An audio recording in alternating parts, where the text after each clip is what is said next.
نحمده ونصلي على رسوله الكريم اما بعد فقد قال الله تبارك وتعالى كما ورد في سورة آل عمران اعوذ بالله من الشیطان الرجیم بسم اللہ الرحمن الرحیم ان الدین عند اللہ الاسلام وقال تبارك وتعالى كما ورد في نفس السورة ومن يبتغ غير الاسلام دينا فلن يقبل منه وقال عز وجل كما ورد في سورة الشورى شرع لكم من الدين ما وصى به نوحا والذي اوحينا اليك وما وصينا به ابراهيم وموسى وعيسى ان اقيموا الدين ولا تتفرقوا فيه وقال جل وعلا كما ورد في سورة النصر اذا جاء نصر الله والفتح ورأيت الناس يدخلون في دين الله افواجا صدق الله العظيم رب اشرح لي صدري ويسر لي امري واحلل عقدة من لساني يفقهوا قولي اللهم ربنا الهمنا رشدنا واعذنا من شرور انفسنا اللهم ارنا الحق حقا وارزقنا اتباعه وارنا الباطل باطلا وارزقنا اجتنابه اللهم وفقنا لما تحب وترضى وتقبل منا فإنك خير المتقبلين آمین یا رب العالمین۔ معزز حاضرین اور محترم خواتین، السلام علیکم ورحمۃ اللہ وبرکاتہ۔ میں آج آپ کے سامنے ایک بہت بڑی بنیادی بات رکھنا چاہتا ہوں۔ وہ بنیادی بات بھی ہے اور اسی کے ذریعے سے ہمیں یہ اندازہ ہو سکتا ہے کہ اس وقت امت مسلمہ کس مقام پر کھڑی ہے اور اس میں جو دینی کام ہو رہے ہیں، مذہبی کام ہو رہے ہیں، ان کی کیا کیا نوعیتیں ہیں، اور اس پس منظر میں جو کام ہم کرنے کی کوشش کر رہے ہیں اس کی امتیازی خصوصیات کیا ہیں، بقیہ کاموں سے کیسے مختلف ہیں۔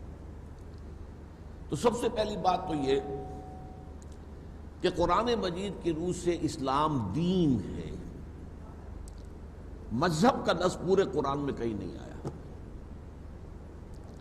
میرے علم کی حد تک احادیث نبویہ میں بھی یہ لفظ نہیں آیا۔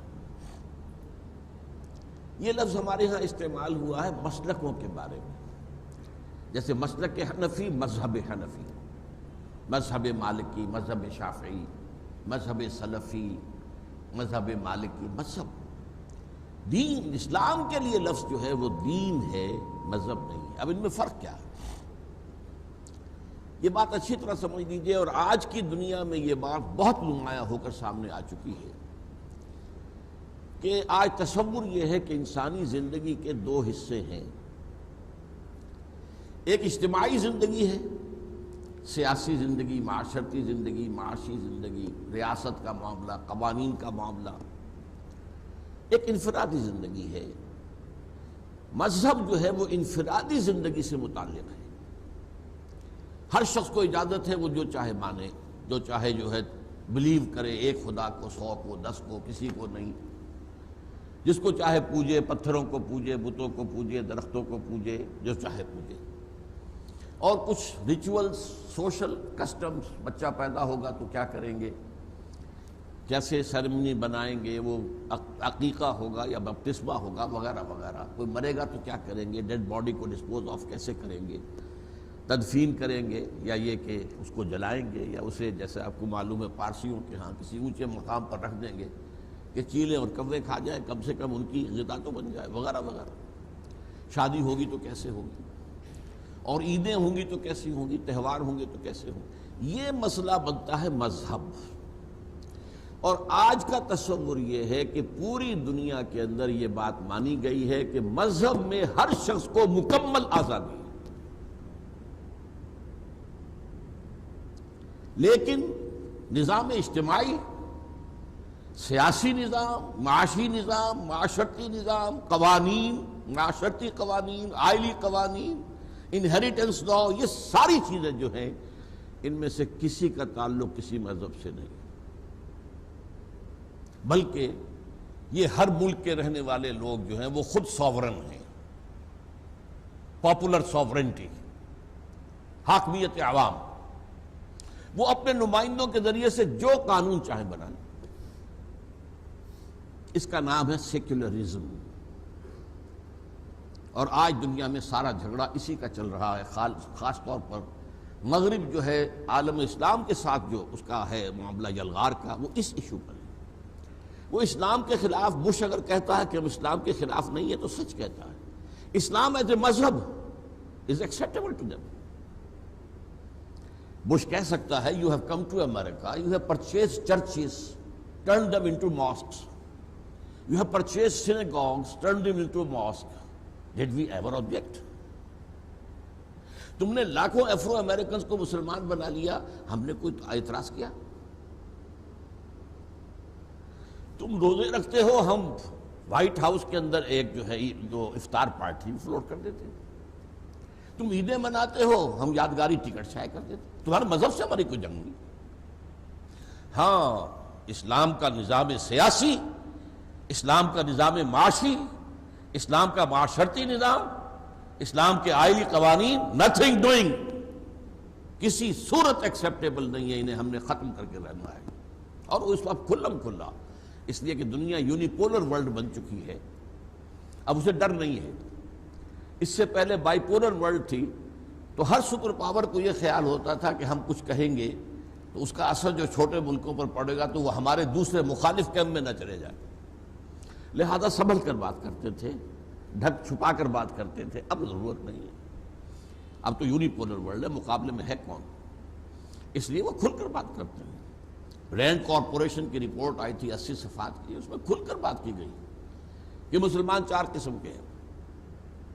ایک فنڈامنٹلسٹ جو اسلام کو ایک نظام سمجھتے ہیں، وہ ہمارے دشمن ہیں، ہم نے انہیں ختم کرنا.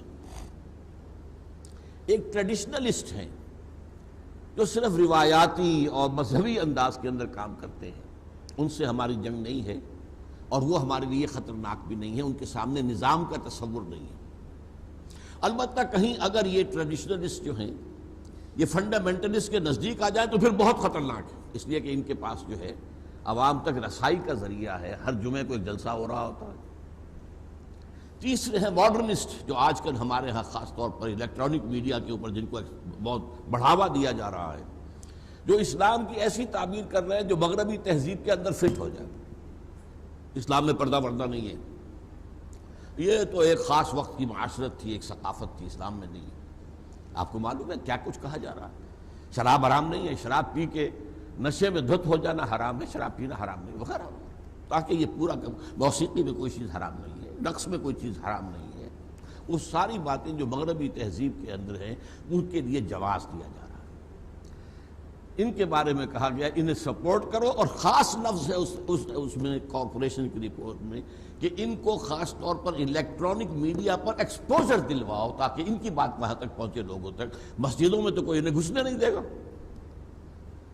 اور چوتھے انہوں نے کہا سیکولر لوگ تو مسلمان وہ بالکل ہماری طرح کے ہی ہیں، وہ تو ہمارے ہی ہیں.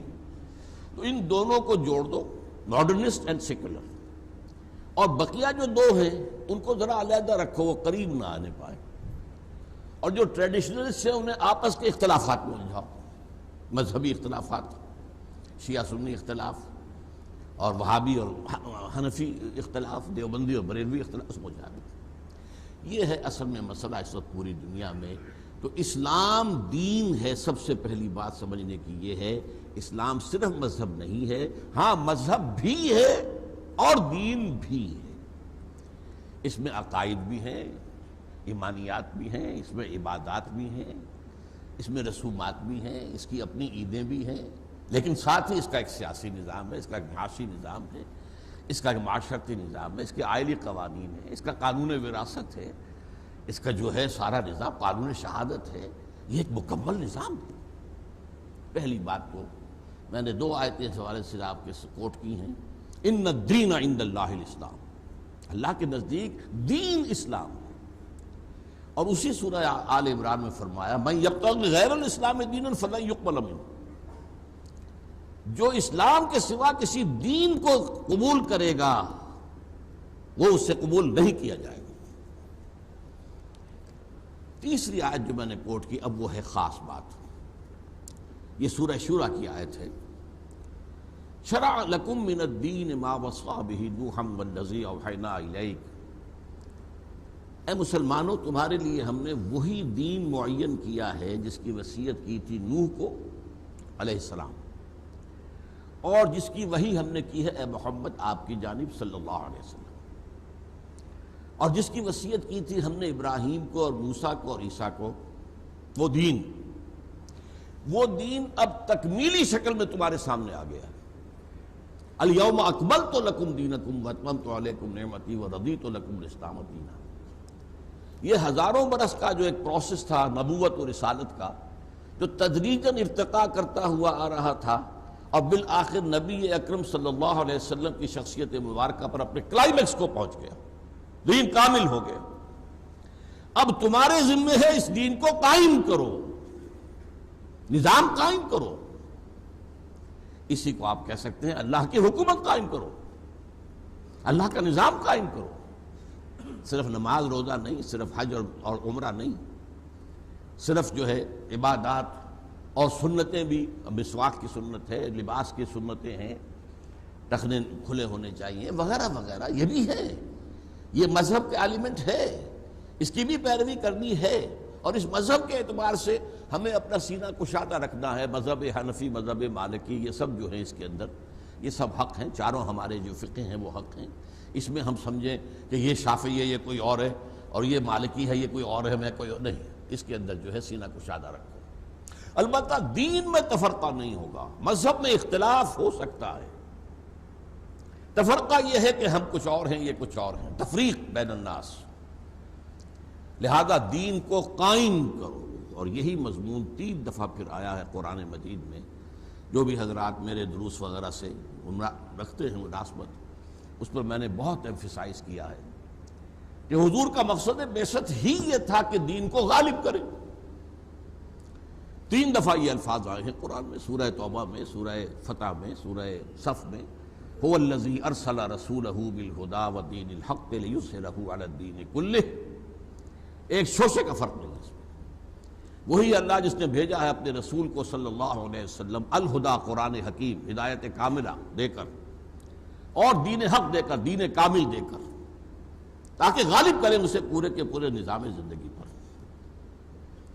یہ تھا مقصد جو کہ حضور کی بعثت کا ہے۔ یہ مقصد کسی اور نبی کے لیے قرآن میں نہیں آیا۔ ہر نبی بشیر ہے، ہر نبی نذیر ہے، ہر نبی داعی ہے، ہر نبی مبلغ ہے، ہر نبی معلم ہے، ہر نبی مذکر ہے، یہ ساری صورتیں تو مشترک ہیں۔ یہ الفاظ جو ہیں سوائے حضور کے کسی کے لیے نہیں آئے، اور حضور کے لیے 3 دفعہ۔ اب یہاں میں صرف تھوڑا سا آپ کو جھلک دکھاؤں گا کہ وہ کام حضور نے جو کیا ہے کس قدر جہاں گسل مشقت تھی، وہ 23 برس کی جو محنت ہے، 20 برس کی کہہ دیجئے، اس لیے کہ اندرون ملک عرب اللہ کا دین قائم ہو گیا ہے، اور وہ تو سن 10-11 میں قائم ہو چکا، سن 10 کے اندر، 8 میں بلکہ 9 میں قائم ہو چکا۔ اسی لیے اس کے بارے میں فرمایا اذا جاء نصر اللہ والفتح ورأیت الناس يدخلون فی دین اللہ افواجا، جب اللہ کی نصرت آ گئی اور فتح آ گئی، اور تم نے دیکھا کہ اب لوگ فوج در فوج اسلام میں داخل ہو رہے ہیں، دین اللہ میں داخل ہو رہے ہیں، اللہ کی اطاعت میں آ رہے ہیں، اس نظام کو قبول کر رہے ہیں جو محمد رسول اللہ والذین معہ نے قائم کیا۔ اس کا آپ ہلکا سا نقشہ جو ہے خود اپنے ذہن میں لے آئیے، کیا کیا اس کے اندر حضور کو مشکلات پیش آئیں، کیسی کیسی قربانیاں دینی پڑی، سینکڑوں صحابہ کو جانیں دینی پڑی، جامِ شہادت نوش کرنا پڑا، حضور زخمی ہوئے، 2 مرتبہ آپ کا خون جو ہے وہ مٹی میں جذب ہوا ہے، فاقے آئے ہیں، 3 سال کی نظر بندی ہوئی ہے شیب بنی ہاشم کے اندر۔ یہ سارا دور جو ہے ایک بہت بڑی ریولیوشنری اسٹرگل، اس کے نتیجے میں جاء الحق وزہق الباطل ان الباطل کان زہوقا۔ اب ہوا کیا؟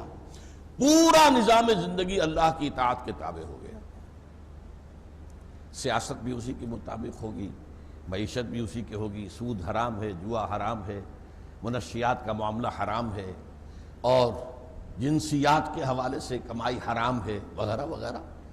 یہ سارا نظام جو ہے وہ قائم ہو گیا، اور عصمت و عفت کی حفاظت اور شرم و حیا اور خاندانی نظام کی مضبوطی، یہ نظام قائم ہو گیا، دین قائم ہو گیا، اور اس کے تابع مذہب بھی ہو گیا خود بخود۔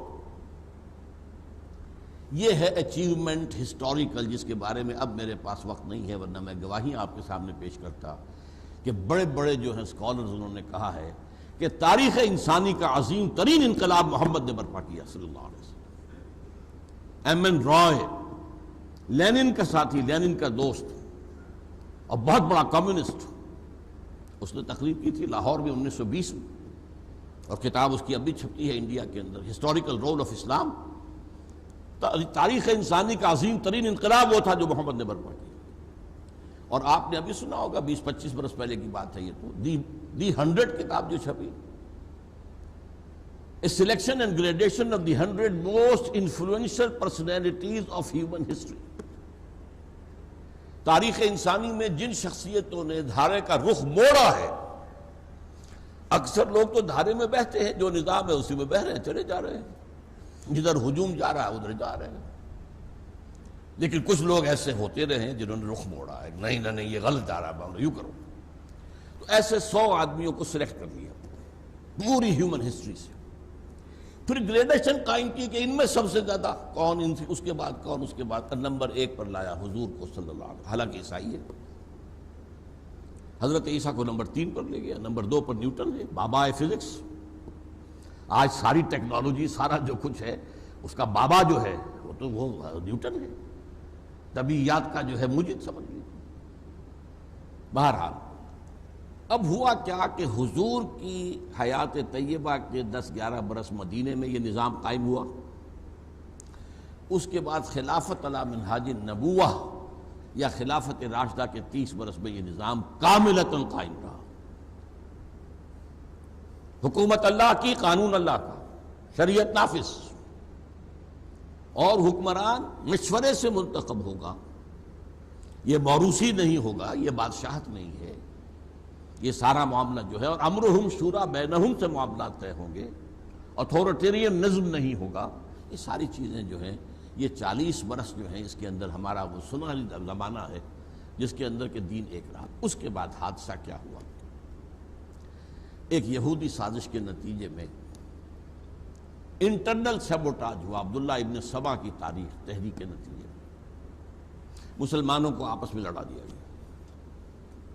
حضرت عثمان شہید ہوئے رضی اللہ تعالی عنہ، اور ان کی شہادت سے فتنے کا جو دروازہ کھلا ہے، تو حضرت علی کا سارا دور خلافت خانہ جنگی کی نظر ہو گیا۔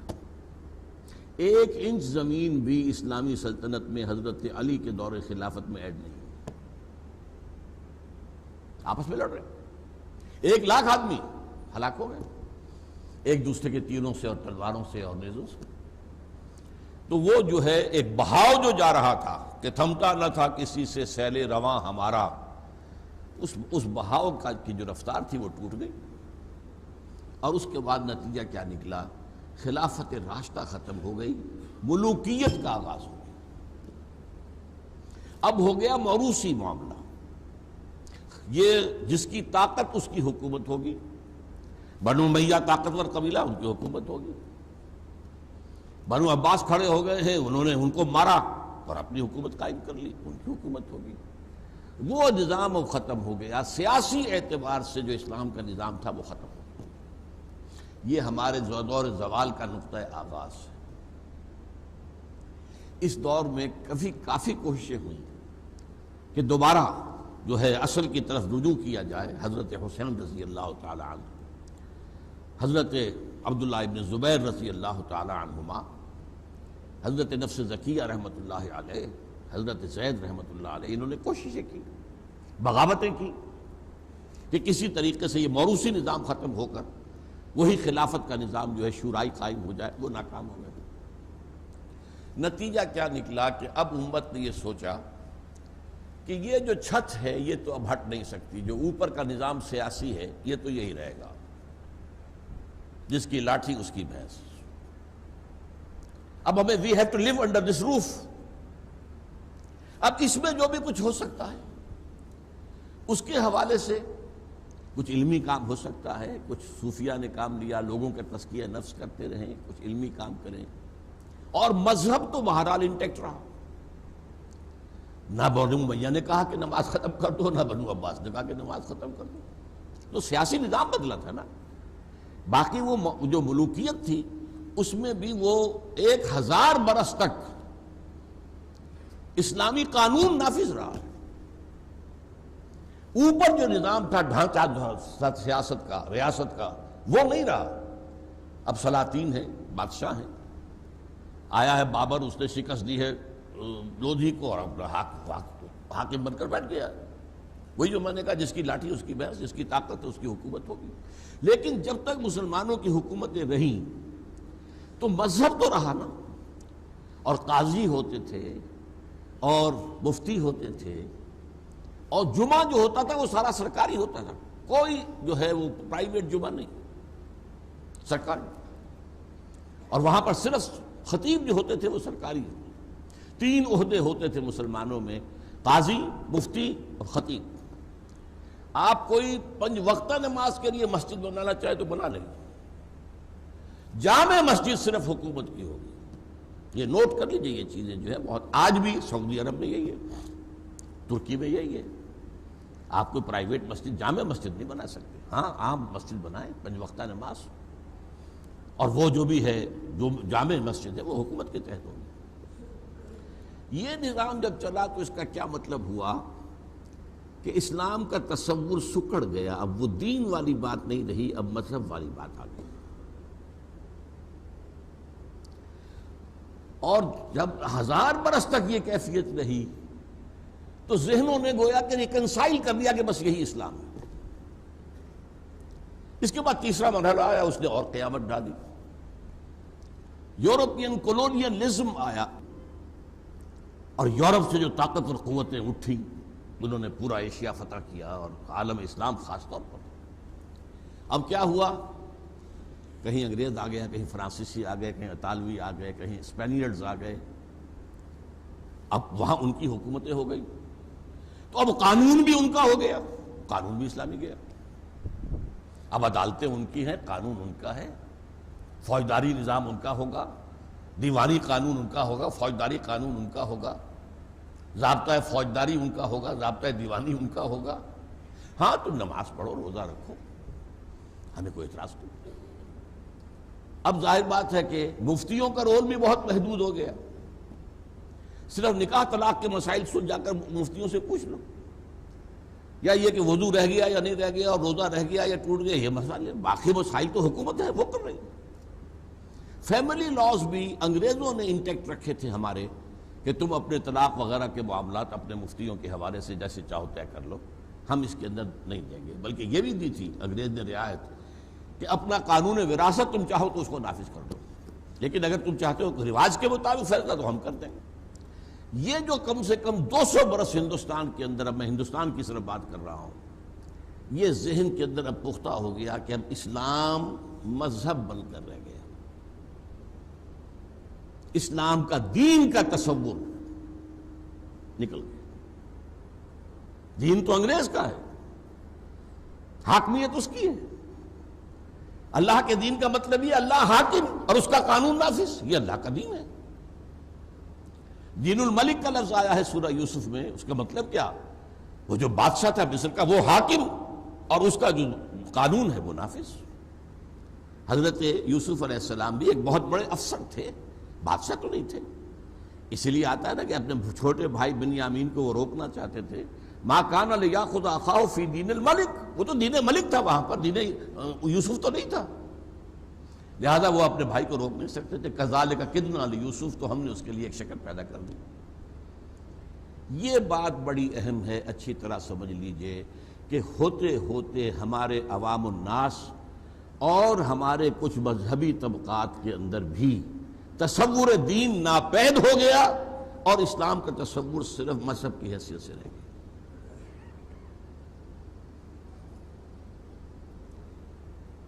اس کے بعد اب ایک دور آیا، اس جو کولونیل رول آیا تھا اس کے خلاف بغاوتیں بھی کی مسلمانوں نے.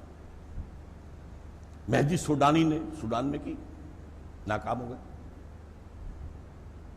امام شامل نے روس میں کی، ناکام ہو گئے۔ عبد القادر جزائری نے الجزائر میں کی، ناکام ہو گئے۔ سنوسی نے لیبیا میں کی، ناکام ہو گئے۔ سید سعید بریلوی رحمۃ اللہ علیہ نے یہاں کی، ناکام ہو گئے۔ لیکن بہرحال انہوں نے تلوار بھی اٹھائی، جنگ بھی کی۔ اس سے پہلے ہمارے جو مجددین تھے انہوں نے نظام کو بدلنے کی کبھی کوئی کوشش نہیں کی۔ عقائد میں کوئی خرابی آ رہی ہے اس کی اصلاح کر دو، لوگوں کے اعمال میں کوئی خرابی آ رہی ہے اس کی اصلاح کر دو۔ دین قائم کرنے کا مطلب ہے حکومت سے ٹکراؤ، اور حکومت مسلمانوں کی ہے، اور اس میں بہت سی حدیثیں ایسی موجود ہیں کہ مسلمان حاکم ہو تو اگر وہ کفر بواح کا حکم نہ دے تو اس کے خلاف بغاوت نہیں ہو سکتی، لہذا کسی نے تلوار نہیں اٹھائی۔ وہ شروع میں 4 حضرت حسین اور حضرت عبداللہ ابن زبیر، حضرت نفس زکیہ، حضرت زید، باقی اس کے بعد کسی نے تلوار نہیں اٹھائی، کسی نے اس ملوکیت کو ختم کرنے کی کوشش نہیں کی، بلکہ یہ اخلاقی اصلاح، علمی کام امام غزالی کر رہے ہیں، امام ابن تیمیہ کر رہے ہیں، اور اگر تصوف میں غلط چیزیں آ گئی ہیں تو شیخ احمد سرہندی اس کی اصلاح کر رہے ہیں۔ وہ اصلاحی تھی یہ ساری جد و جہدیں۔ البتہ جب کولونیل رول ختم ہوا تو ہمیں یاد آیا کہ بھائی ہمارا بھی تو ایک نظام تھا نا، جب تک ہم دبے ہوئے تھے وہ تو بات اور تھی، اب چلا گیا انگریز یا جا رہا تھا۔ تو جیسے جیسے یہ کولونیل بستر جو ہے لپٹا ہے تو ایک بیداری پیدا ہوئی کہ اسلام ایک نظام ہے، ہمیں اپنا نظام قائم کرنا چاہیے۔ یہ بالکل صحیح سوچ، بالکل صحیح جذبہ، اور یہ پورے عالم اسلام میں پیدا ہوا۔ اور اسی وقت کچھ لوگ سامنے آئے جنہوں نے اس تصور کو زندہ کیا کہ اسلام مذہب نہیں ہے، اسلام دین ہے، اور دین وہ ہوتا ہی تب ہے جب کہ وہ غالب ہو، جب مغلوب ہوتا تو مذہب ہو جاتا۔ امریکہ میں بھی مذہب موجود ہے، بھارت میں بھی مذہب موجود ہے، دین نہیں۔ دین کا سوال اگر اب آپ اٹھائیں گے تو اس کا مطلب بغاوت کر رہے ہیں وہاں کے نظام کے خلاف۔ ویسے آپ تبلیغ مذہب کی کرتے رہیں، نماز روزے کی نصیحت کرتے رہیں، آپ جو چاہیں کریں، لیکن مذہب کے معاملے میں آزادی ہے، دین کے معاملے میں نہیں۔ جو بھی کہتا ہے کہ اسلام ایک نظام ہے، آج بلیر نے کھل کر یہ کہا ہے، وہ فنڈامنٹلسٹ ہے اور ان سے ہماری جنگ ہے۔ جو خلافت کا نام لیتا ہے وہ فنڈامنٹلسٹ ہے، اس کے خلاف ہماری جنگ ہے، ہم ان کو ختم کر کے رہیں۔ یہ صورتحال، لیکن میں جس بات کی طرف آنا چاہتا ہوں وہ یہ ہے کہ اس خیال کو دوبارہ زندہ کرنے کا بدقسمتی سے علماء کے طبقے کے سر پر نہیں ہے، کچھ غیر عالم مفکرین، مصنفین، داعین پیدا ہوئے، ان کے سر ہے۔ ہمارے علماء نے بالعموم اسلام کو مذہب کی حیثیت سے تسلیم کر لیا، اور سارا ایمفیسس اسی پر ہے، عبادات پر ہے، سنتوں پر ہے، اور ساری چیزیں جو ہیں انہی پر ہے، باقی نظام کی بات تو نہیں کرتے، اللہ کی حکومت قائم کرنے کی بات نہیں کرتے۔ ہمارے جو مدارس چلے آ رہے ہیں ان کی تاریخ بھی یہی ہے کہ وہ اصل میں مدارس کیا تھے؟ مسلمانوں کی جب حکومت تھی تو جو چاہیے تھے قاضی، مفتی اور خطیب، ان کو پیدا کرنے کے لیے یہ نظام بنا تھا۔ جیسے آج کل ہوتا ہے سول سروس اکیڈمی، آپ کی حکومت ہے، آپ کو چاہیے نا، آفیسرز چاہیے، سی ایس پی والے چاہیے، اور پروونشل سروس کے لیے چاہیے، مختلف کارڈرز کے لیے چاہیے، ان کے لیے امتحانات لیتے ہیں، ان کے لیے پھر ٹریننگز ہوتے ہیں، ان کے لیے انسٹیٹیوشنز ہوتی ہیں۔ تو یہ سارا نظام جو تھا اصل میں، جس کو ہم کہتے ہیں اسلامی نظام تعلیم، یہ حقیقت میں مسلمان حکومتوں کے دور میں اس وقت کی جو ضروریات تھی، قاضی، مفتی، خطیب، خطیب بھی سرکاری پے رول پر ہوتا تھا حکومت میں، اور ان کے لیے تیار، تو وہ نظام اس کو لے کر چل رہا ہے۔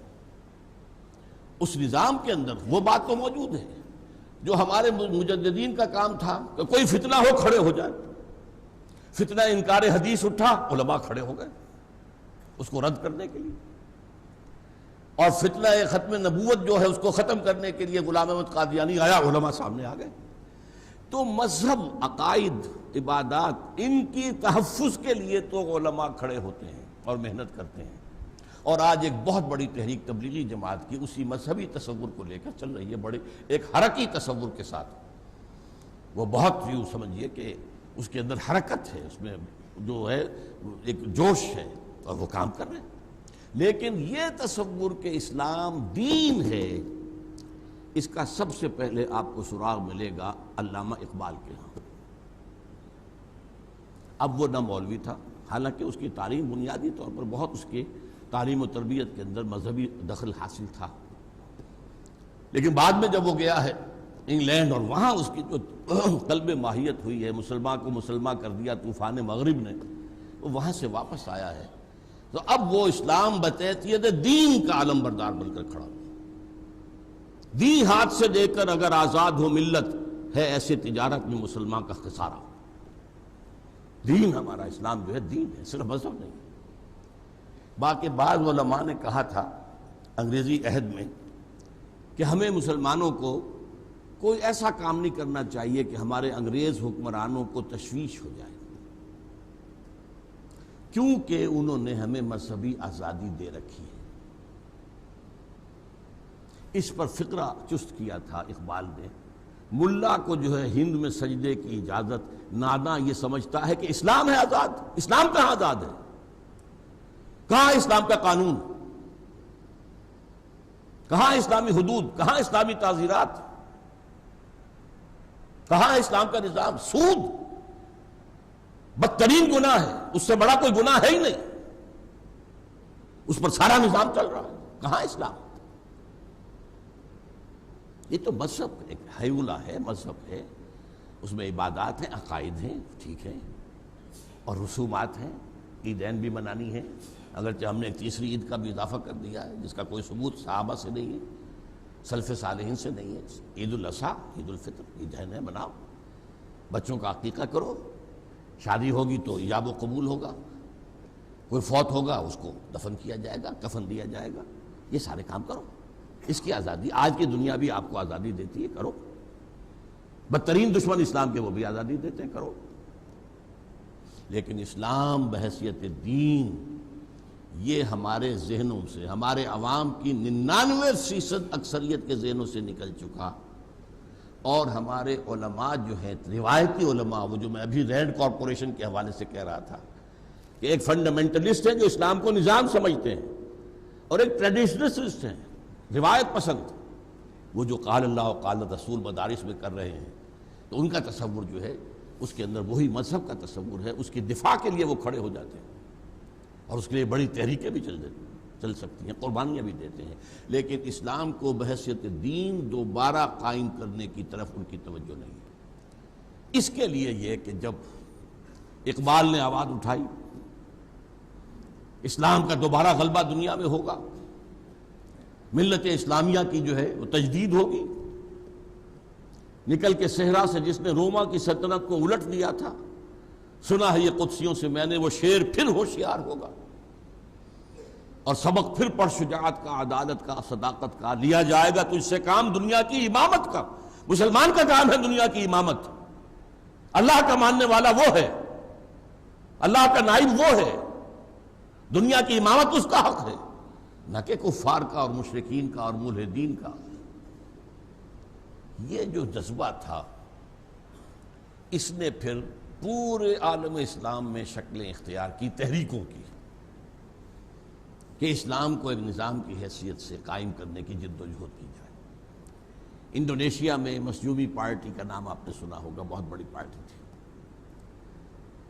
یہ جو ہندوستان تھا، جو اب پاک و ہند جسے ہم کہتے ہیں، اس میں جماعت اسلامی مولانا مودودی کھڑے ہوئے اسی بات کو لے کر.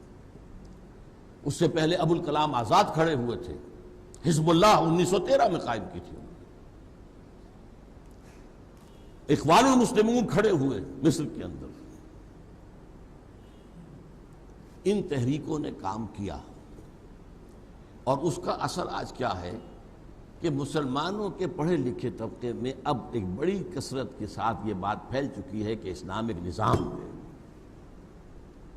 It's not only a religion, it's a complete code of life, complete system of life. یہ نظام حیات ہے مکمل. لیکن ان تحریکوں سے بعض ایسی غلطیاں سرزد ہوئیں جس کی وجہ سے یہ تحریکیں کامیاب نہیں ہو سکیں۔ دو غلطیوں کی میں کا اشارہ کروں گا۔ ایک تو انہوں نے ٹیکن فار گرانٹیڈ لے لیا کہ جب ہم مسلمان ہیں تو ایمان تو ہے، یہ بات بہت بڑا مغالطہ ہے۔ اسلام اور ہے، ایمان اور ہے۔ اسلام تو ہمیں موروثی طور پر مل گیا، مسلمان ماں باپ کے گھر پیدا ہو گئے، پیدا ہوتے ہی دانے کان میں اذان، بائیں میں اقامت، اسلام تو مل گیا۔ ایمان تو یوں نہیں ملتا۔ اب پوزیشن تو اصل میں یہ ہے کہ قالت الاعراب آمنا قل لم تؤمنوا ولکن قولوا اسلمنا۔ یہ بدو کہتے ہیں کہ ہم ایمان لے آئے، نبی ان سے کہیے تم ایمان ہرگز نہیں لائے ہو، بلکہ یوں کہو کہ مسلمان ہو گئے ہیں ابھی تک۔ ولما يدخل الایمان فی قلوبکم، ابھی تک ایمان تمہارے دلوں میں داخل نہیں ہوا۔ یہ کیفیت ہے آج امت مسلمہ کی اکثریت کی۔ اب اس پر شاید آپ ناراض ہوں کہ یہ کیا کہہ رہا ہے کہ اکثریت مسلمانوں کی مومن نہیں ہے، مسلم ہے، مسلم ہے۔ اس لیے اکثریت مسلمانوں کی اگر مومن ہوتی تو مسلمان دنیا میں ذلیل و خوار نہیں ہو سکتا تھا۔ وَلَا تَهِنُوا وَلَا تَحْزَنُوا وَأَنْتُمُ الْأَعْلَوْنَ إِن كُنتُم مُؤْمِنِينَ۔ اے مسلمانوں گھبراؤ نہیں، افسوس نہ کرو، ہمارا وعدہ ہے اگر تم مومن ہوگے تو تم ہی سب سے بلند ہوگے۔ تو آج تو ہم بلند نہیں ہیں۔ بلند تو امریکہ ہے، بلند تو برطانیہ ہے، بلند تو یورپ ہے، یورپین یونین ہے، چائنا ہے، رشیا ہے، بلند تو یہ ممالک ہیں۔ G7 G8 G9 G11 G13 G15 وہ لوگ بیٹھتے ہیں اور دنیا کے معاملات طے کرتے ہیں، اور ان میں سے کسی میں نہ G7 میں نہ G15 میں کوئی مسلمان ہے ہی نہیں، نہ ہم نہ 3 میں نہ 13 میں۔ ہماری حیثیت کیا ہے؟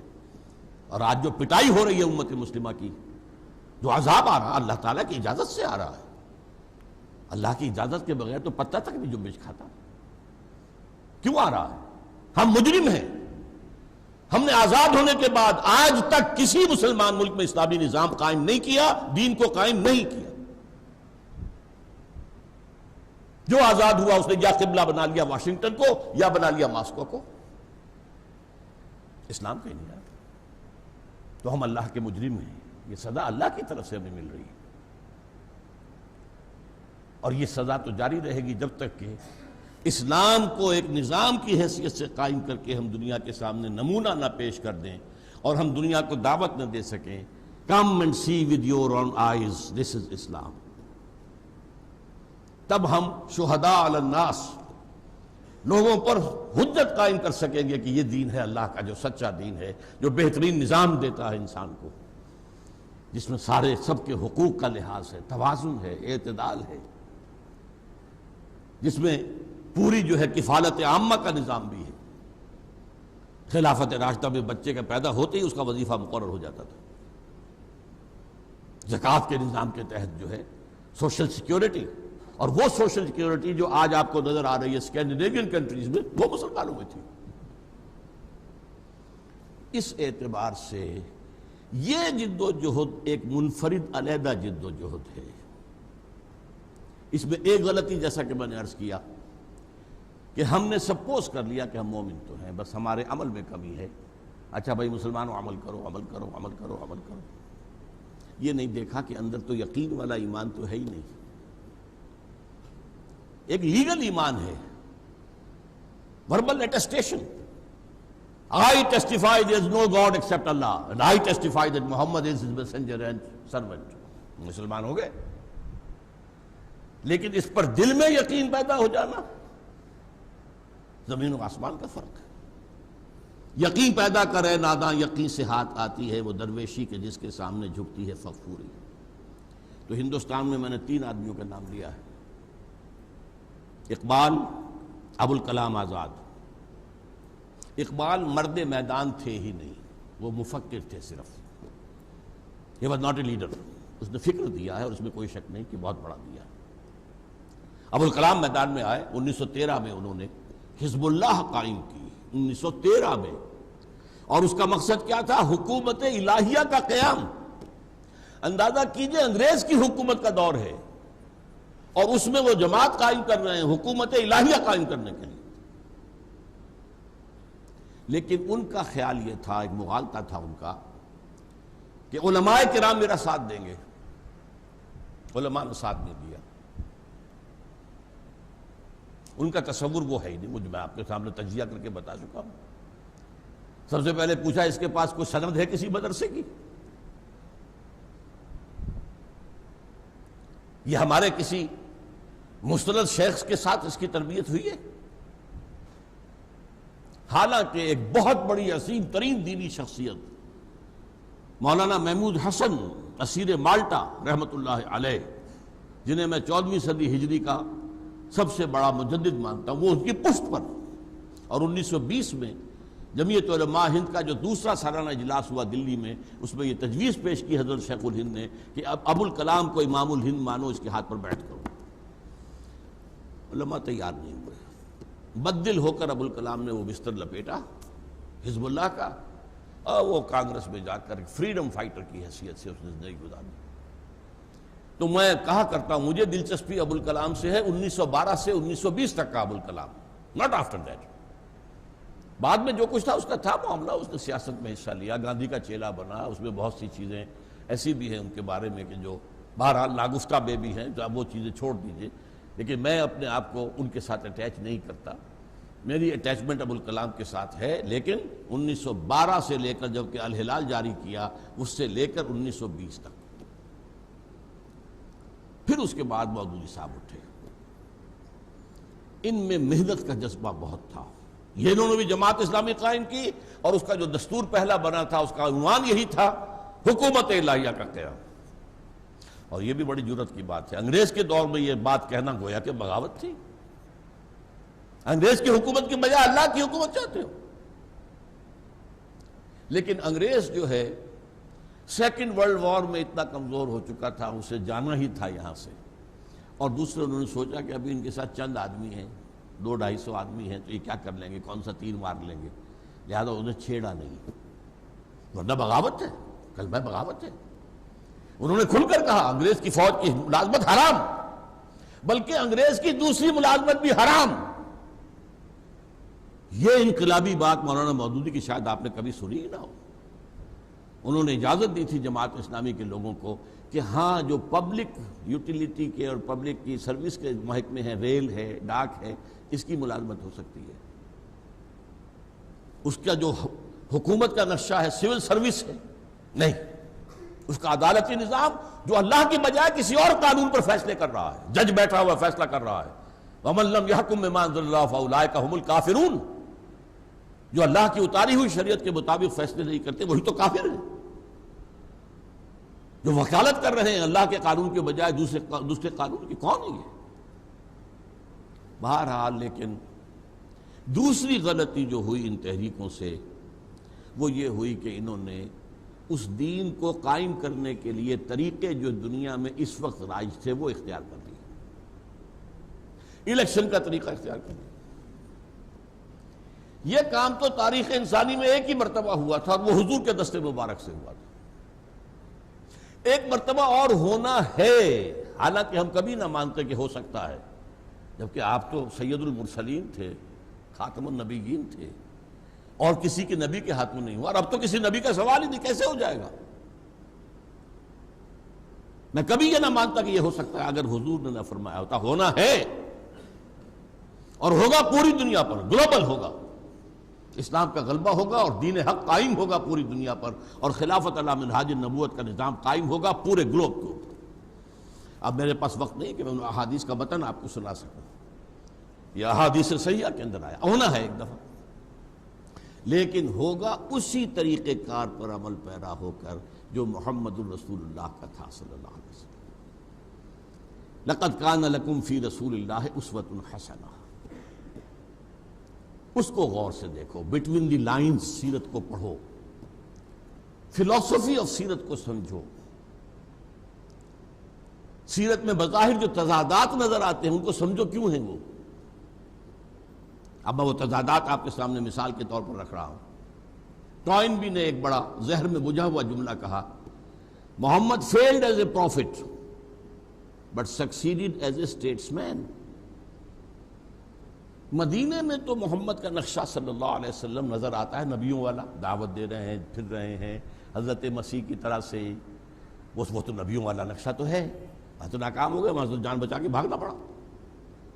مدینے میں تو ہی از a status main, he is a warrior, وہ سپہ سالار ہے، وہاں کامیاب ہوا۔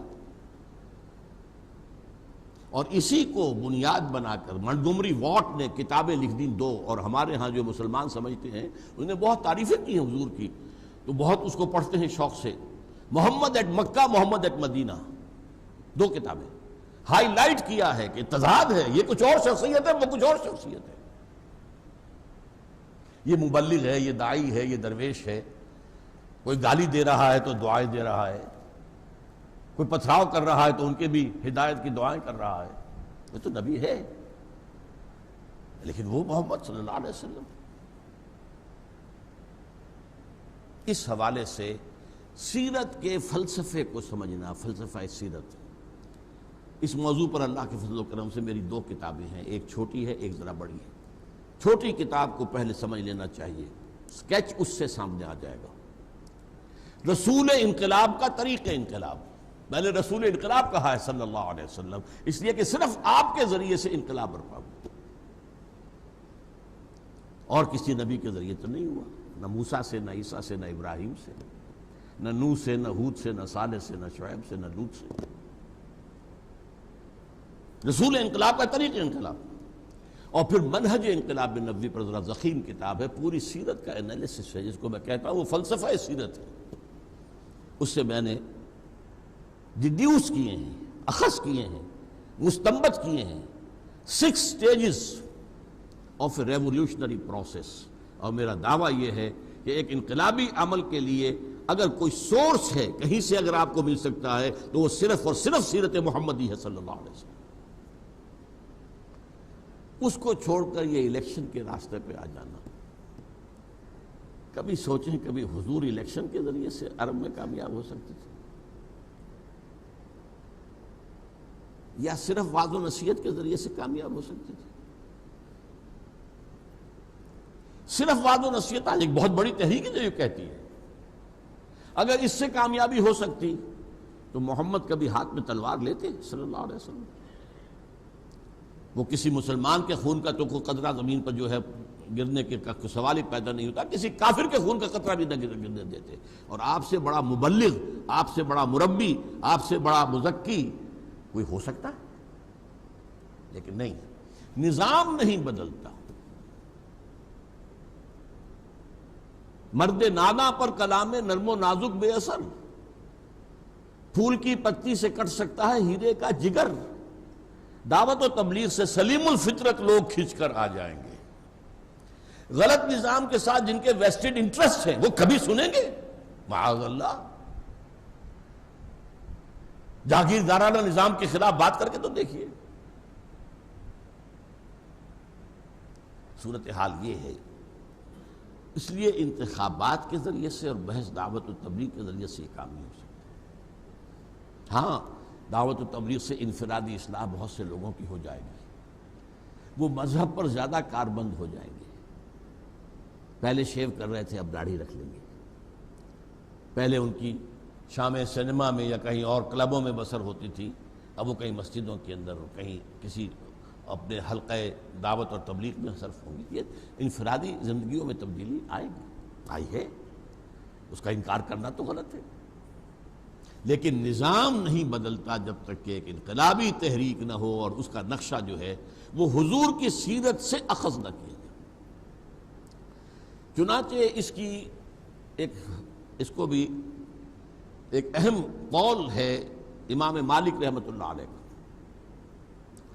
لن یصلح آخر هذه الامہ الا بما صلح به اولها،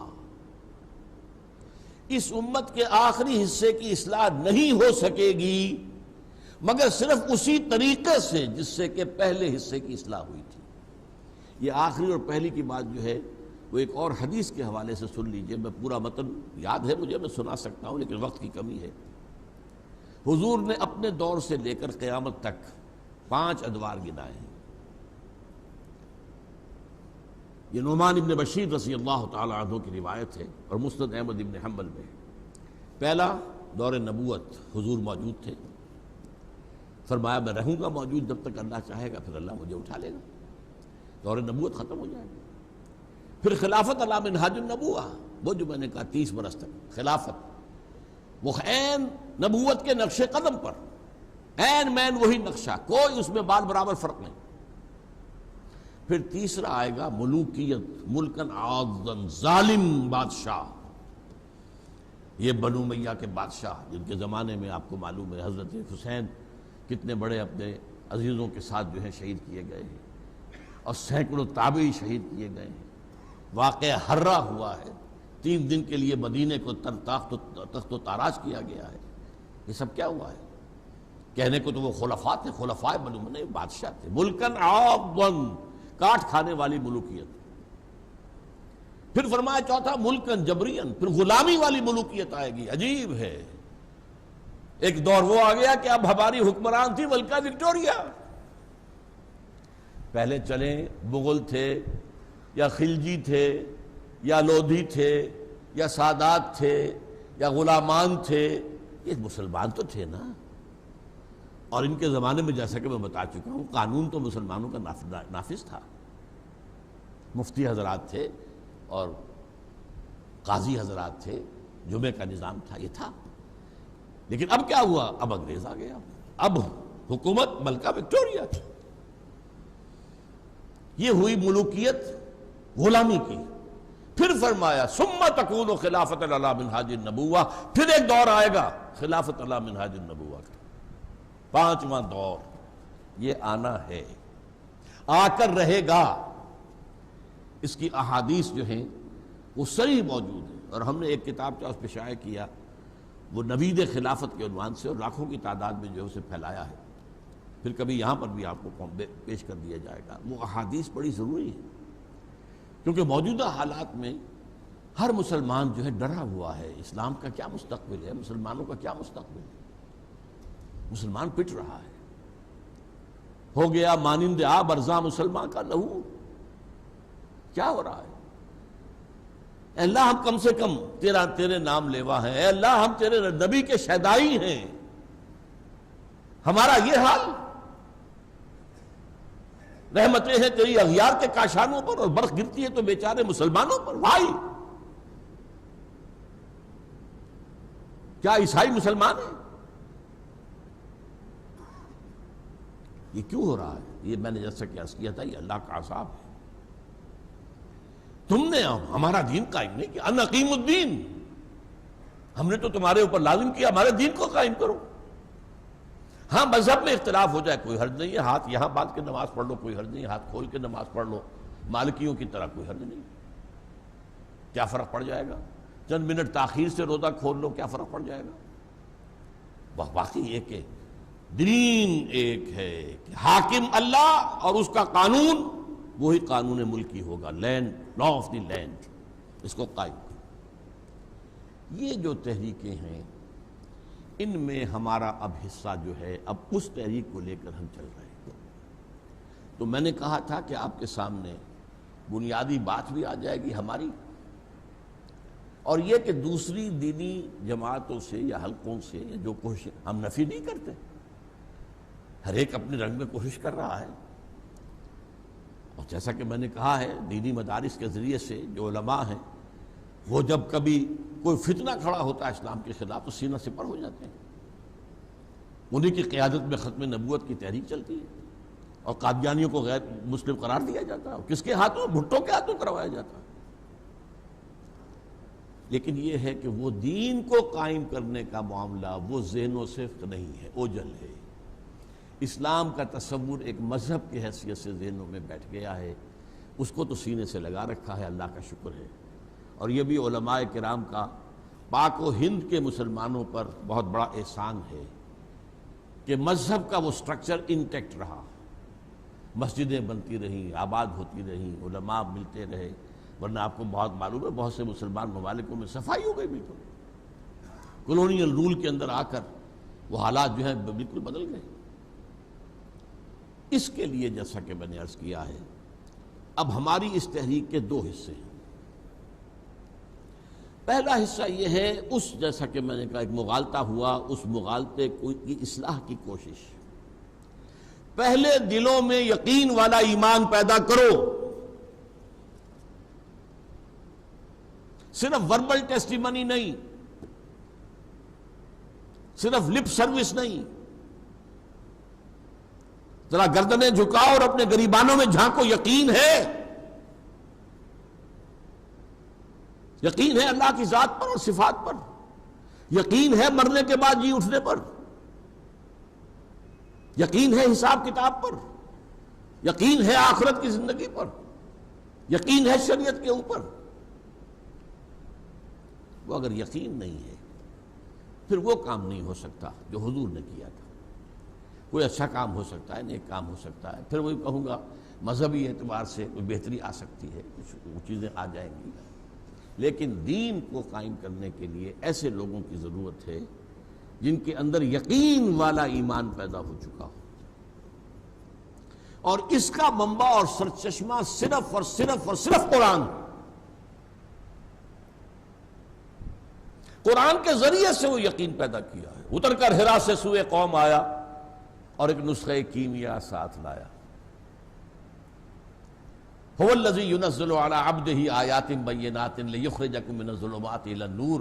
وہی تو ہے اللہ جس نے اپنے بندے کے اوپر آیات بینات نازل کی ہیں تاکہ ان کے ذریعے سے تمہیں اندھیروں سے نکال کر روشنی میں لے آئے. شرک کے اندھیرے، الحاد کے اندھیرے، ان تمام اندھیروں سے نکال کر میٹیریلزم ہے اور دوسرے ازم ہیں، ان سب سے لاجیکل پازیٹیوزم ہے، ڈاروینزم ہے، مارکسزم ہے، ان سب اندھیروں سے نکال کر اور ایمان کی روشنی میں لانے والی چیز اللہ کی کتاب. لیکن وہ کب؟ صرف تلاوت کرنے سے نہیں ہوگا.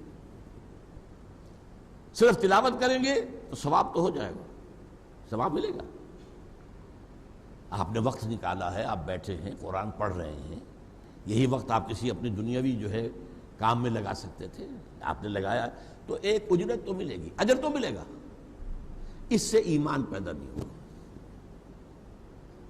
ایمان پیدا ہوگا قرآن کو اپنی آنکھ سے اس کی زبان میں پڑھ کر. اپنی آنکھ سے پڑھنے کا مطلب کیا ہے؟ not through the eyes of a translator. آپ نے قرآن کا ترجمہ پڑھا، یہ آج پڑھ لی پھر ترجمہ دیکھ رہے ہیں، تو ترجمہ کس نے کیا؟ مترجم نے کیا.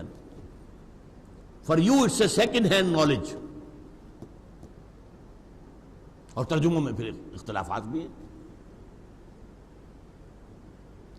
قرآن کو اس کی زبان میں سمجھا جائے اور اپنی آنکھ سے پڑھا جائے تو قرآن دل میں یقین پیدا کرتا. یہ وجہ ہے جو میں نے اپنی زندگی کا اکثر و بیشتر حصہ اس کام میں لگایا. قرآن خاص طور پر پڑھے لکھے لوگوں کو دعوت دینا، قرآن پڑھو، عربی سیکھو. ابھی آپ کے سامنے رپورٹ آئی، ناظرہ قرآن پڑھانے کے تو ہمارے بے شمار مدارس ہیں، حفظ کے مدارس ہیں، لیکن ان حفاظ میں سے 90% کو پتہ ہی نہیں چلتا ہم نے کیا پڑھا ہے. نہ تراویح میں کھڑے ہوئے لوگ جو پیچھے ہوتے ہیں انہیں پتہ چلتا ہے کہ ہم نے کیا سنا. تو ٹھیک ہے، ثواب تو ملے گا. تراویح میں آپ نے گھنٹہ لگایا، سوا گھنٹہ لگایا، آپ نے محنت کی ہے، 20 رکعتیں پڑھی، ثواب تو ملے گا. لیکن اس کا وہ افادہ جو قرآن سے ہونا چاہیے کہ قرآن آپ کے اندر آگ پیدا کر دے، وہ جذبہ پیدا کر دے کہ ان صلاتی و نسکی و محیای و مماتی للہ رب العالمین، میری نماز اور میری قربانی اور میری زندگی اور میری موت سب اللہ کے لیے. اسی لیے عربی زبان کے سیکھنے کے لیے یہ، ویسے تو میں تو یہ کام الحمدللہ کر رہا ہوں. مولانا مودودی کا پمفلٹ میں نے پڑھا تھا 1950 میں. I was 18 years old. شہادت حق کے نام سے ان کا کتاب سے آج بھی موجود ہے، پڑھیں. جس میں یہ تصور آیا کہ ہر مسلمان کے ذمے خود مسلمان بنے، دوسروں کو اسلام کی دعوت دے اور اسلام کو قائم کرنے کی جد و جہد کرے، اور اس کے لیے ایک جماعت ہونی لازمی ہے. یہ سبق میں نے 1950 میں پڑھا تھا، الحمدللہ اپنے پورے زمانہ طالب علمی میں، اور اس کے بعد سے لے کر آج تک اس پر عمل پیرا ہوں۔ بس غلطی مجھ سے جہاں اختلاف ہوا وہ یہ کہ الیکشن کی طرف جا کر آپ نے غلطی کر دی، اب آپ ایک پولیٹیکل پارٹی بن گئے۔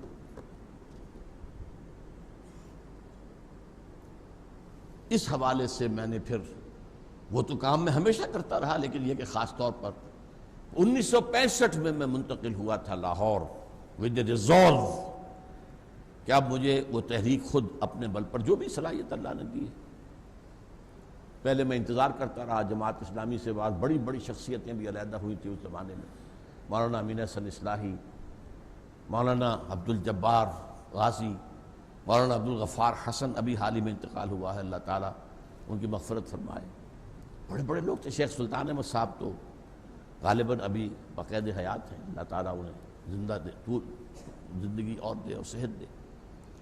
تو کوشش میں کرتا رہا، یہ لوگ علیحدہ ہوئے ہیں اسی اس ایشو پر، تو یہ جماعت بنائیں، لیکن نہیں بنا سکے۔ تو پھر میں نے کہا ٹھیک ہے، ہر ایک کو اپنی موت قبر میں جانا ہے، جواب دینا ہے۔ تو پھر میں نے 1965 میں فیصلہ کیا کہ اب میں لاہور جا کر اس کام کا آغاز کرتا ہوں، اور پہلا کام وہی قرآن کا پڑھنا پڑھانا، خیرکم من تعلم القرآن وعلمہ۔ لیکن ہمارا یہ قرآن کو پڑھنا پڑھانا روایتی نہیں ہے، صرف حصول ثواب کے لیے نہیں ہے، یہ ہمارے اس پورے ریولوشنری پروسیس کا نقطہ آغاز ہے کہ اس کے ذریعے سے پہلے ہمارے اندر انقلاب آئے، ہمارے اندر انقلاب آئے، ایمان پیدا ہو، یقین والا ایمان، برننگ فیتھ۔ وہ ایمان جو ہے قرآن مجید کے ذریعے سے، تو اسی کی آپ نے کچھ داستان سنی، اسی کے لیے کوششیں ہو رہی ہیں، اسی کے لیے 1972 میں نے لاہور میں انجمن خدام القرآن قائم کی، پھر انجمن خدام القرآن کراچی سے سندھ کراچی قائم ہوئی، وہاں قرآن اکیڈمی بنائی، یہاں قرآن اکیڈمی بنی، پھر ملتان میں اور جگہوں پر بھی چھوٹی چھوٹی اکیڈمیز بنی۔ مقصد کیا؟ قرآن عربی اس کی اصل زبان میں اپنی آنکھ سے پڑھنے کے قابل ہو جائے، تو یہ تمہارے اندر اتر جائے گا۔ علامہ اقبال جیسے کہتے ہیں، چوں بجاں در رفت جہاں دیگر شود، جہاں چو دیگر شد جہاں دیگر شود۔ جب قرآن کسی کے اندر سرایت کر جاتا ہے تو اس کے اندر انقلاب آ جاتا ہے۔ پہلے وہ کچھ اور سوچتا تھا، اب کچھ اور سوچتا ہے۔ پہلے زندگی عزیز تھی، اب موت زیادہ عزیز ہے، شہادت کی موت۔ شہادت ہے مطلوب و مقصود مومن، نہ مال غنیمت نہ کشور کشائی۔ وہ اندر کا انقلاب جو ہے وہ پھر ہے در حقیقت جو دنیا میں انقلاب لانے کا ذریعہ بن سکتا ہے۔ تو ہمارا قرآن کا پڑھنا پڑھانا بھی روایتی نہیں ہے، بلکہ اس مقصد کے لیے ہے۔ یہ وہی منہج انقلاب نبوی کا حصہ ہے کہ آپ کیا کرتے تھے؟ یتلو علیہم آیاتہ ویزکیہم ویعلمہم الکتاب والحکمہ۔ The starting point of that process of revolution was یتلو علیہم آیاتہ، آیات خدا بندی پڑھ کر سنانا لوگوں کو۔ اچھا، ان کا معاملہ کیا تھا؟ صرف سنانا کافی تھا، کیونکہ زبان سب کی عربی، قرآن عربی میں، اس پر درس دینے کی ضرورت نہیں تھی۔ ہمیں درس دینے کی ضرورت ہے، کیونکہ عربی زبان اپنی ہے ہی نہیں، اور تاکید ہم کرتے ہیں کہ عربی پڑھو تاکہ خود اپنی آنکھ سے، خود تیرے ضمیر پہ جب تک نہ ہو نزول کتاب، گرہ کشا ہے نہ راضی نہ صاحب کشاف، اب آپ کے دل پر خود قرآن نازل ہو۔ دوسرا کام، جن لوگوں کے اندر یہ ایمان کی کیفیت پیدا ہو جائے، اور اس کا ثبوت کیا ہوگا؟ ثبوت ہوگا شریعت پر مکمل عمل۔ دیکھیے، حضور کے زمانے میں شریعت تھی نہیں، شروع میں مکے میں شریعت کہاں تھی؟ 5 وقتہ نماز بھی آئی ہے کہیں 11ویں سال میں جا کے، سود بھی حرام نہیں تھا، شراب بھی حرام نہیں تھی۔ وہاں کیا ہوتا تھا؟ آپ نے کہا لا الہ الا اللہ محمد رسول اللہ، اور مار پڑنی شروع ہو گئی۔ تو تربیت تو ہوتی ہی مار کھا کر ہے۔ تو آگ میں جل پر خاک میں مل، جب خشت بنے تب کام چلے، ان خام دلوں کے عنصر پر تعبیر نہ کر، بنیاد نہ رکھ۔ آج کیا ہوتا ہے، شریعت پر مار پڑتی ہے. آپ گھر کے اندر شرعی پردہ نافذ کیجئے، آپ کی برادری آپ کا بائیکاٹ کر دے گی. آپ سودی معاملہ ختم کرنا چاہیں، آپ کے گھر والے آپ کے دشمن ہو جائیں گے. کاروبار کی بساط ہم نے پھیلا رکھی ہوئی ہے بینکوں سے قرضہ لے لے کر، اب وہ اگر ختم کر دیں گے تو کیا ہوگا؟ کرو، حرام ہے، چھوڑو، براہ راست تو ملوث نہ ہونا. ویسے تو میرے اور آپ کے اندر بھی غبار تو جا رہا ہے، جیسے کہ حضور کی حدیث میں آیا، ایک وقت آئے گا کوئی شخص سود نہیں کھائے گا کبھی، اس کے اندر غبار اس کا ضرور جائے گا، کیونکہ سود ہی سود، ہر جگہ سود ہے. پورا ہمارا نظام معاشی سود کے اوپر ہے. گندم کے ہر دانے میں سود ہے. اس کے لیے بیج خریدا گیا سودی قرضے پر، اس کے لیے پھر فرٹیلائزر لیے گئے سودی قرضے پر، اس کے لیے پیسٹیسائڈز لیے گئے سودی قرضے پر، اس کے لیے ٹریکٹر لیا گیا سودی قرضے پر. تو گندم کے ہر دانے میں سود موجود ہے. لیکن براہ راست تو ملوث نہ ہو کہ اپنی رقم رکھ کر اور سود کھائیں، یا وہاں سے لے کر اور اپنا کاروبار زیادہ پھیلائیں، اپنی بلڈنگ بہت بڑی بنائیں. یہ ثبوت ہوگا. یہ نہیں ہے تو پھر اسلامی انقلاب کی بات نہ کرو، بدنام نہ کرو اسلام. یہ اگر ہو گیا، اب اگلا قدم کیا ہے؟ جماعت بنانا. جماعت کے بغیر یہ کام نہیں ہوتا. اکیلا چنا بھاڑ نہیں پھوڑ سکتا. اگر اکیلا آدمی انقلاب برپا کر سکتا تو ہر نبی انقلاب برپا کر کے جاتا. نبی تو انسان کامل ہوتا تھا نا، معصوم، اور مسلسل اللہ کی ہدایت آ رہی ہے، وہی آ رہی ہے. جب تک جماعت نہ ہو، جماعت میسر نہیں آئی تو اگلا قدم نہیں اٹھ سکتا. حضرت موسیٰ کے زمانے میں معاملہ قریب آ گیا تھا. 6 لاکھ آدمیوں کو لے کر نکلے ہیں مصر سے، لیکن جب جنگ کا وقت آیا کوڑا جواب دے دیا، فَذْهَبْ أَنْتَ وَرَبُّكَ فَقَاتِلَا إِنَّا هَاهُنَا قَاعِدُونَ. 6 لاکھ میں کم سے کم 50,000 تو جوان ہوں گے جو جنگ کر سکتے ہوں. آپ بوڑھوں کو نکال دیں، بچوں کو نکال دیں، عورتوں کو نکال دیں. میرے نزدیک 1 لاکھ، ورنہ کم سے کم علی الاقل ایٹ لیسٹ 50,000 تو ہوں گے. لیکن 2 آدمی نکلے صرف، حضرت یوشع ابن نون اور کالب بن یفنہ. حضرت موسیٰ علیہ السلام نے، اے اللہ مجھے تو اپنے اور اپنے بھائی کی جان کے سوا کسی پر اختیار نہیں. حضور کو وہ جماعت ملی جہاں حضور کا پسینہ گرا، انہوں نے اپنی خون کی ندیاں بہا دی. وہ جماعت مل گئی صحابہ کرام کی. اگر یہ جماعت نہ ملتی تو کام نہیں ہو سکتا تھا. اس حوالے سے جماعت کا بنانا، علیکم بالجماعہ، جماعت کے بغیر تو نہیں ہوگا. کیا ہوگا؟ وعظ ہوتا رہے گا، درس و تدریس ہوتی رہے گی، آگے قدم تو نہیں بڑھے گا. سمع و طاعت، جس کے لیے کہ پھر حضور نے بیعت لی صحابہ کرام سے. حضرت عبادہ ابن ثابت فرماتے ہیں رضی اللہ تعالی عنہ، بایعنا رسول اللہ صلی اللہ علیہ وسلم علی السمع والطاعت فی العسر والیسر والمنشط والمکرہ وعلی اثرۃ علینا وعلی لا ننازل امر اہلہ وعلی ان نقول بالحق اینما کنا لا نخاف فی اللہ لومۃ لائم. ہم نے بیعت کی تھی اللہ کے رسول سے، آپ کا ہر حکم سنیں گے اور اطاعت کریں گے، چاہے مشکل ہو چاہے آسان، چاہے ہماری طبیعتیں آمادہ ہوں چاہے ہمیں اپنی طبیعتوں پر جبر کرنا پڑے، چاہے آپ کسی کو ہم پر امیر بنا دیں. ہم یہ نہیں کہیں گے ہم پرانے آپ کے جانثار پرانے خادم اور آپ نے ایک نیو کمر کو بنا دیا ہمارے اوپر امیر. How come? No, it will be your prerogative. جس کو چاہے بنائیں اور اس کا بھی حکم مانیں گے اور اطاعت کریں گے. البتہ اپنی بات اپنا مشورہ ضرور رکھ دیں گے جہاں بھی ہوں گے. اس خوف سے چپ نہیں رہیں گے کہ لوگ مذاق اڑائیں گے، لو جی انہوں نے کیا بات کہہ دی. نہیں، اپنی بات رکھ دیں گے، فیصلہ پھر امیر کا ہوگا. اس بنیاد پر، بیعت کی بنیاد پر جماعت قائم کرنا، یا ابو الکلام نے کی تھی بیعت کی بنیاد پر 1913 میں. مولانا مودودی نے یہ نظام اختیار نہیں کیا جماعت اسلامی میں. وہ کانسٹیٹیوشنل جو آج کا دنیا میں جو رواج ہے، ممبرشپ ہے اور وہی اپنا امیر چنتے ہیں، پھر 4 سال بعد ری الیکشن ہوتا ہے، پھر یہ ہوتا ہے وہ، یہ نہیں.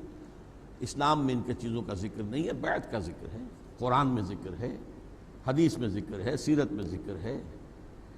ہر جگہ 1300 برس تک ہمارے جو کام بھی ہوئے ہیں دینی، وہ بیعت کی بنیاد پر ہوئے ہیں. اس حوالے سے ہم نے وہ تنظیم اسلامی قائم کی ہے لہذا جو حضرات بھی قرآن کے اس پڑھنے پڑھانے کے عمل سے وابستہ ہیں وہ اس کا اپنا ہدف سامنے رکھیں، ورنہ بات وہی ہو جائے گی وہ تیر نیم کش جس کا نہ ہو کوئی ہدف، پھر یہ بھی بس ایک مشغلہ ہو جائے گا، شغل ہو جائے گا، پڑھ رہے ہیں ہم۔ کچھ اور لوگ ہیں جو کوئی اور جرمن زبان پڑھ رہے ہیں، کوئی فرانسیسی زبان پڑھ رہے ہیں، چلو ہم عربی پڑھ رہے ہیں، چلو اس میں اندر کچھ نہ کچھ اسلامی بات بھی نہیں ہے۔ اس کا ہدف، اس کا مقصد کیا ہے؟ مقصد ہے ان اقیموا الدین ولا تتفرقوا فیہ، دین کو قائم کرنے کی جد و جہد۔ اس کے لیے وہ لوگ چاہیے جن کے اندر ایمان یقین والا ہو، اس کے لیے قرآن مجید کا پڑھنا پڑھانا، اور پھر ان کو بیعت کے نظام کے تحت منظم کر کے جب طاقت کافی ہو جائے تو پھر میدان میں آ کر، اور پھر یہ ہے کہ باطل کے نظام کو چیلنج کرنا۔